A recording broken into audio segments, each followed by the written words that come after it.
Chers auditeurs, je suis présentement avec M. Léo Blanchette, qui aujourd'hui est rendu à l'âge vénérable de 98 années de vécu. Oui, Mais quand on dit de vécu, vous avez vraiment du vécu. oui, Et vous étiez dans l'aviation? oui. Puis vous avez commencé en quelle année? Vous avez commencé en quelle année, vous? En septembre 1937, comme AC-2, Aircraftman Class 2. Puis après ça, qu'est-ce que vous avez fait pour me parler un petit peu de ce que vous avez fait là, dans toute votre carrière de l'aviation? J'étais aero-engine mécanique. Je travaillais sur les moteurs d'avion. On faisait des inspections en fin de semaine à Saint-Hubert. Puis dans la semaine, on suivait des cours.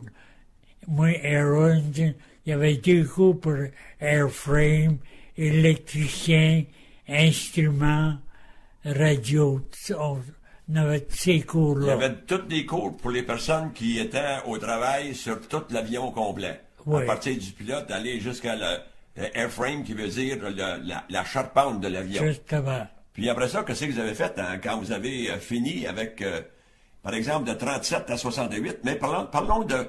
Vous avez fait 1945, 39-45, vous avez fait la guerre. Oui. Puis vous étiez basé où à ce moment-là? Quoi? Vous étiez basé où? Quand la guerre s'est déclarée, on a tout été transféré à Ottawa. Puis là, à Ottawa, ils nous ont tous séparés. Ils ont, comme on dit, dismantled 438. C'est ça. Moi, je me suis en allé dans le bout de Halifax. OK. Puis les autres sont en allés, les jeunes à Saint-Thomas, suivent des cours de mécanique, puis c'est comme ça que j'ai reçu là une secousse.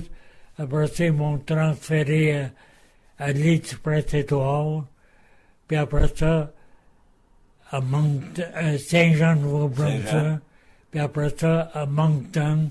Là, j'ai resté là jusqu'en 1944. OK. Puis ils m'ont transféré Number 12 Equipment Depot à Montréal, À Longue Pointe. à Longueuil. C'est ça, oui. Maintenant, vous n'avez pas fait overseas, vous n'avez pas fait outre-mer, parce que vous êtes, selon votre métier, il fallait que vous répariez des avions d'ici, des moteurs d'ici. Oui, j'ai toujours resté dans les maritimes. C'est ça.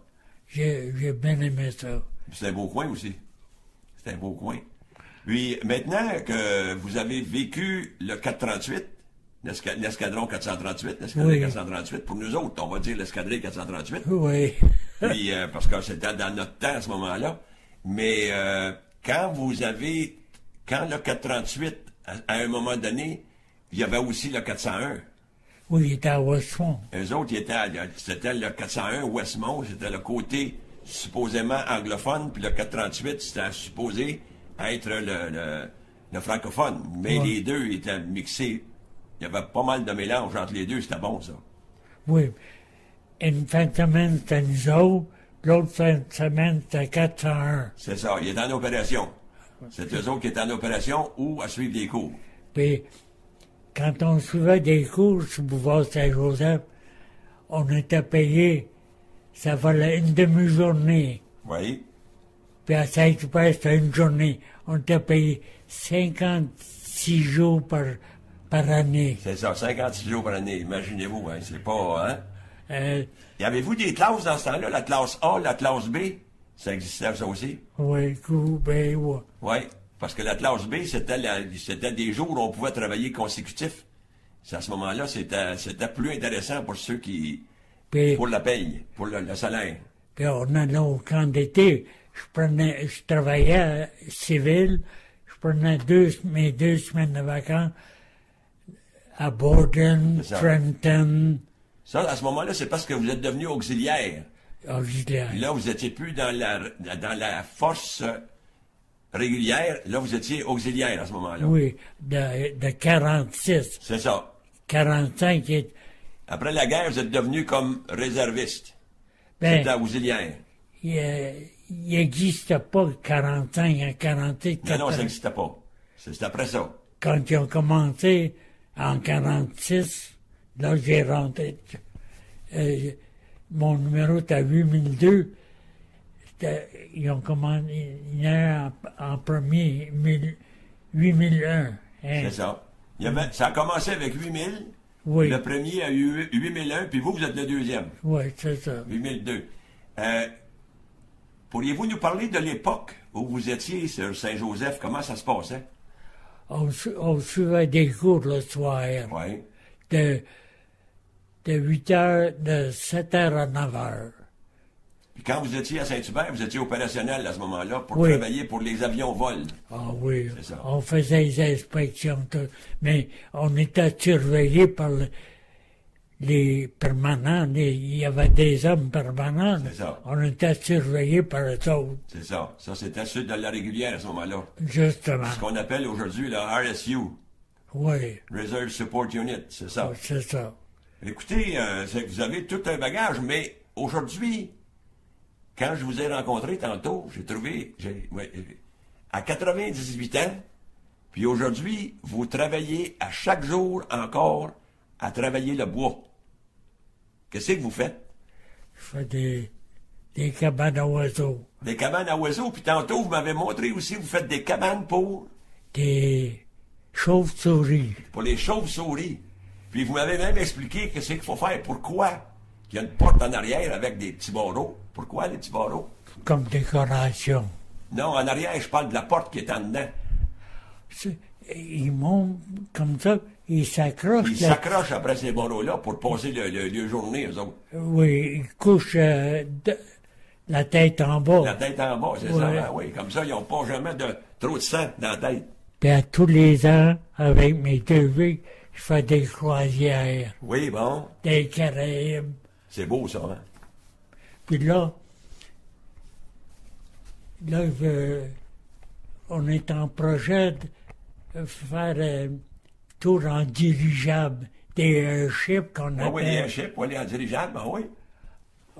Mais on va monter ça ici.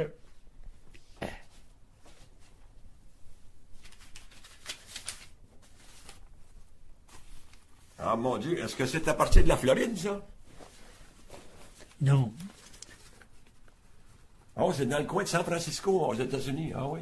faut aller là. Oubliez pas, chers auditeurs, que monsieur Blanchette, monsieur Léo Blanchette qui nous parle aujourd'hui, qui est dans des projets de croisière, puis dans un projet d'aller en ballon, avec le Airship Ventures. Ouais. Imaginez-vous le projet à 98 ans. C'est parce que vous vous sentez en forme. C'est seule affaire que j'ai pas monté, c'est là-dedans. J'ai monté des hélicoptères, des gliders qu'on Les appelle. gliders, oui. Oui. Comment on appelle ça en français? Ben, on est tellement habitué d'appeler ça dans des gliders, dans des... ben, ça va me revenir. Ça va me revenir, je vais vous le dire tantôt. Parce que là, les gliders, ben, c'est des... Ça n'a pas de moteur. Non, c'est parce que c'est ça, c'est des avions qui n'ont pas de moteur, qui sont tirés par un bird dog qu'on appelle, puis qui les emmènent en haut, puis là, ils prennent les courants d'air chaud, puis c'est ça qui fait que... Oui, j'étais avec un pilote. Là. Oui, c'est ça, oui. C'est intéressant, ça aussi, parce qu'il n'y a pas de bruit. On a seulement que le bruit du vent qui est sur la carlingue de l'avion. C'est ça. Un planeur, c'est ça, un planeur. Ah, planeur, C'est ça. Vous l'avez dit que ça pour me revenir, mais on est tellement habitués de dire des gliders, nous. C'est ça. C'est ça qui nous reste comme ça. Puis, dans les Caraïbes, quand vous allez là avec qui, vous avez dit? En croisière? Avec mes deux filles. Aux deux filles? Je peux pas voyager tout seul. Non, mais non, c'est ça, oui. C'est ça qu'on va... Puis là, ils sont en train d'organiser le ballon gonflable. Avec mon genre. Ah oui? Eh bien, ça va être le couronnement, là. Ça va être après les fêtes. Après fête, c'est ça. Puis là, en attendant, vous faites toujours vos cabanes à oiseaux. Et dans la maison, ici, un très beau logement. Et au 3e étage, ça ne vous dérange pas les étages aujourd'hui. Mais c'est plein de souvenirs des RCAF, de Royal Canadian Oh, ouais. Aviation. Mais aujourd'hui, ils appellent ça Canadian Air Force. Canadian Air Force, c'est Ils ça. ont été le mot royal. Mais là, le Royal tend à revenir, là. Oui. Oui, il tend à revenir. Ah. Ils ont donné la permission de ceux qui voulaient le prendre, là, Ah, de revenir à ça, oui. Écoutez, M. Blanchette, je vais vous laisser le temps d'aller manger, parce que là, vous descendez. Oui, vous avez des choses? Il y a une femme de ménage qui vient toutes les semaines. Ah oui? C'est payé par les vétérans. Ah bon, c'est bien ça. Ça, c'est payé. Pour les deux appareils, oui, c'est ça. Puis, C'est ça. puis quand je me déplace, supposons que je vais aller à Châteauguay ou chez ma fille ou Vous avez le droit au transport. j'ai le droit à déplacement. Un déplacement, ben, c'est bien Je ça. signe, Ouais, puis- c'est bien ça. Ah ouais, Je pense que pour quelqu'un qui a travaillé comme vous tout ce nombre d'années-là, au total, vous avez fait combien d'années en service? Au total, en service, depuis la première journée, aller jusqu'à vous être retiré, ça fait combien d'années? 38 ans. 38 ans. Il me manquait 4 jours pour avoir mon 3e bar. Ah, mon Dieu. Ben, À 60 ans, t'es obligé de lâcher. t'es obligé de sortir, c'est ça. T'es trop vieux. C'est ça, c'est ça. Mais trop vieux aujourd'hui. Aujourd'hui même, vous vous sentez pas vieux encore aujourd'hui. Non, mais c'est bien ça. Je vous félicite, M. Blanchette. Puis, je vais vous dire bienvenue avec nous, avec l'escadron, le Wing, l'escadre 338. Bienvenue parmi nous. Oui, bon, vous avez laissé votre nom puis votre... Oui, je vais tout vous donner ça après ça. Bon, mes chers auditeurs, je laisse M. Blanchette parce que là, il faut qu'il aille manger. Puis après ça, il continue. Après ça, il va